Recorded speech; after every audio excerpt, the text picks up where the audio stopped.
t'immerges toi-même dans ce culte, dans ces rites, et donc j'ai accepté de faire l'expérience. Vous avez tout fait? Oui, exactement. La première étape, c'est d'aller voir le messager du Fa. Le Fa, c'est l'espèce d'esprit qui est autour de nous, et il existe là-bas des prêtres qui sont censés faire la communication entre la personne qui va faire son initiation et puis ce messager. Et donc déjà là, c'était une première étape avec toutes sortes de rituels, parce que c'est très très très codifié, il y a énormément de choses.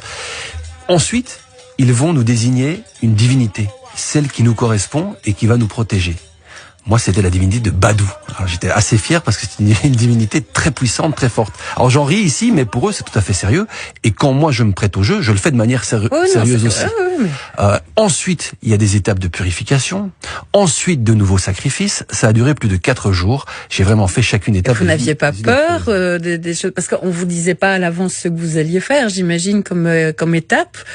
Il y avait de la crainte? Non, honnêtement, c'est un peu le principe de mes aventures, c'est que j'essaye de faire confiance aux gens qui m'accueillent, et il y a souvent beaucoup de bienveillance.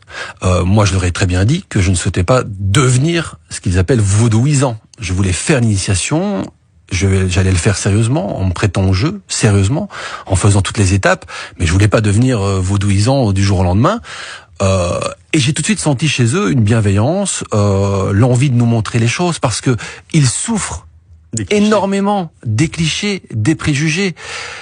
Partout sur la planète, quand on pense vaudou, on pense à cette image un peu satanique, diabolique, la sorcellerie, alors que pour eux, c'est leur culture, c'est leur religion, une religion à part entière, et aujourd'hui, elle est reconnue par les autorités béninoises. Il y a une hiérarchie, il y a ce qu'on pourrait appeler un pape chez eux, qui est en fait le grand pontife, qui m'a accueilli. Il y a la manière dont ils vivent cette religion officiellement, et puis, comme toutes les croyances, il y a la manière dont chacun le vit en privé, et tout ça, ils voulaient me le montrer, ils étaient vraiment heureux qu'un journaliste occidental vienne s'intéresser à leur religion, à leur culture, à leur rituel, pour un petit peu dédramatiser tout ceci. Donc, je me suis tout de suite senti en confiance, et puis ça s'est très bien passé avec eux, ils sont adorables. Mais il faut dire que l'image un peu presque effrayante parfois qu'on peut avoir du vaudou, ça nous vient quand même très fort d'une culture cinématographique et littéraire qui nous a beaucoup vendu. Exactement. Mais à la base, ce sont les missionnaires, ce sont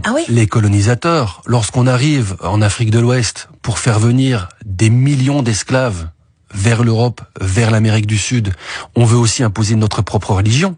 Donc qu'est-ce qu'ils ont fait, les colons, qui voulaient rendre tous ces Africains catholiques?